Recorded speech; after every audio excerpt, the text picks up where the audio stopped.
tengo COVID y ahora qué. Como bien comentó el doctor Guerrero, pues toda la afección, ¿no?, que hay a nivel orgánico, a nivel del corazón, del cerebro, de los riñones, de la enfermedad por COVID. Pero sí es importante que no todo son malas noticias, ¿no? O sea, sabemos que sí, como introducción, que la enfermedad por COVID es una enfermedad infecciosa causada por un coronavirus, que ya nos explicó el doctor de por qué adquiere el nombre de coronavirus. Y esto no es un virus nuevo, es una familia que ya se ha estudiado ampliamente desde hace muchos años y que puede ser una enfermedad que puede afectar tanto a animales como a humanos. Tiene la característica principal que causa infecciones respiratorias y que, como veremos posteriormente, puede ir desde el resfriado común hasta enfermedades más graves, que es lo más característico o lo que se comenta frecuentemente de esta enfermedad. Y los síntomas más habituales, pues son eh, fiebre, tos seca, cansancio y otros síntomas menos frecuentes que afectan a algunos pacientes: dolores y molestias, congestión nasal, el dolor de cabeza, conjuntivitis, dolor de garganta, diarrea y lo más característico, aunque no tan frecuente, pérdida del gusto o el olfato, ¿no? Entonces podríamos decir que es un cuadro catarral común y corriente que puede llegar a afectar o puede tener una mayor gravedad y evolucionar a una neumonía y a una afectación a otros órganos, ¿no? Ahora, tengo la enfermedad, ¿ahora qué hago?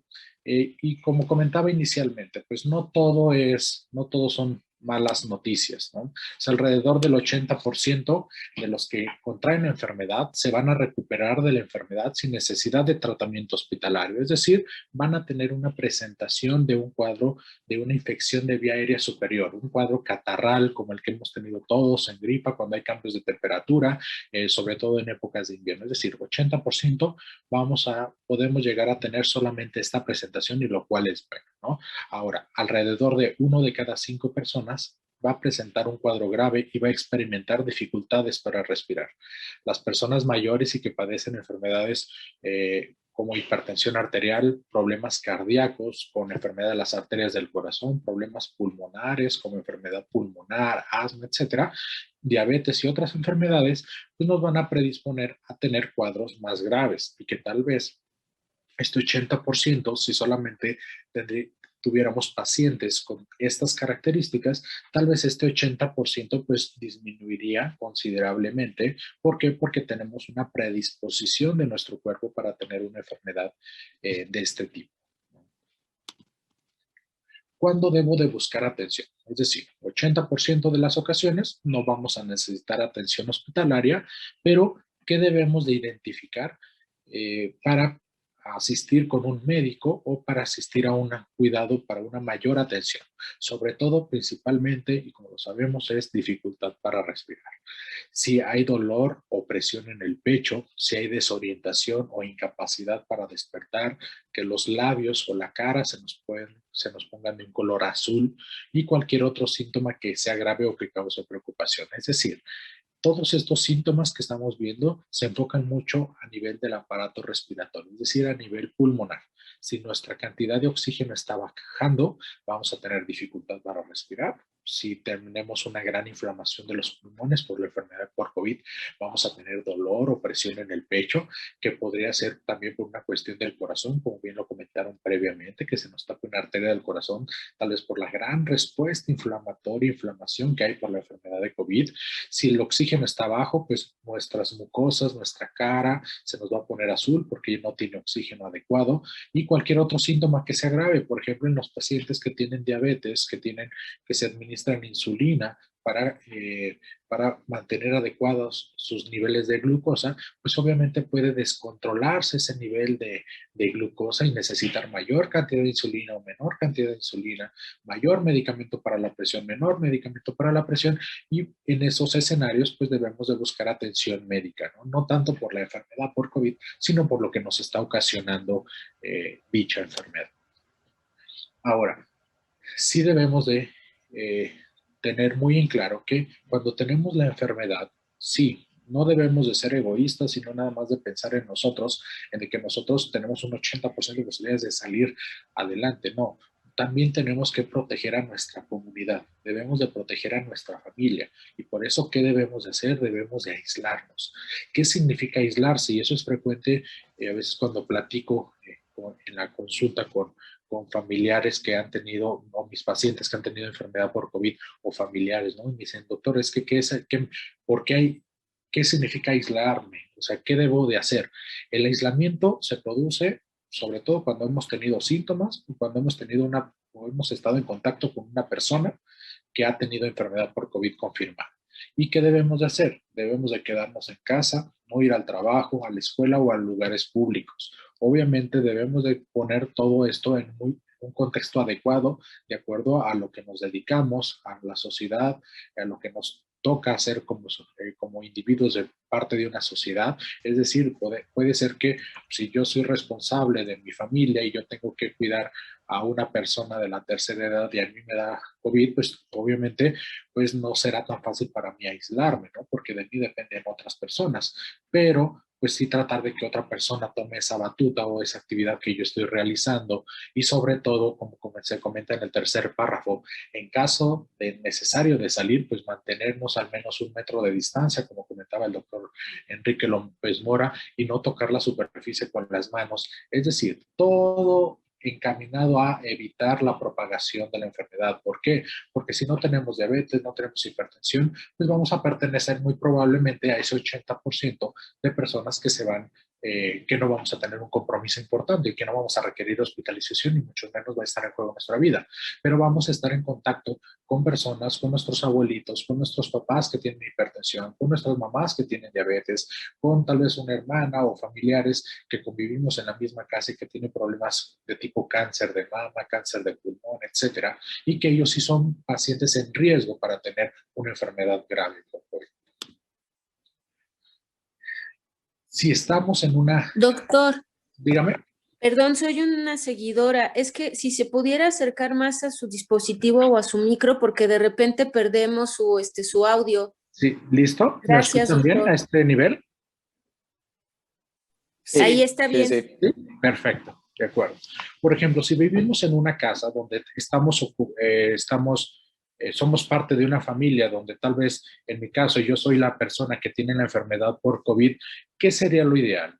En un contexto ideal, pues sería ocupar una habitación individual, amplia, ventilada, que tuviera baño y lavabo. Es decir, pues tratar de estar completamente aislados, ¿no? Si esto no es posible, como es muy frecuente, pues tratar de colocar las camas al menos 1 metro de distancia, ¿no? Mantenerse al menos 1 metro de distancia con los demás, incluso con los miembros de la familia, a pesar de que muy probablemente más de uno de ellos pueda llegar a estar en contacto o haya más bien ya de estar enfermo, aislarse durante 14 días, incluso si nos sentimos bien y que posteriormente lo vamos a comentar.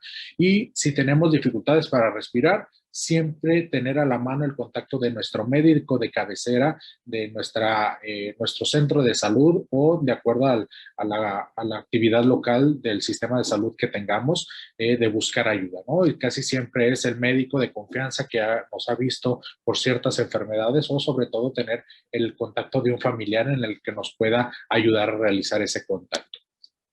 Ahora, como bien comentaba el doctor Guerrero, y intento responder esta pregunta, ¿debo tomar algún tratamiento?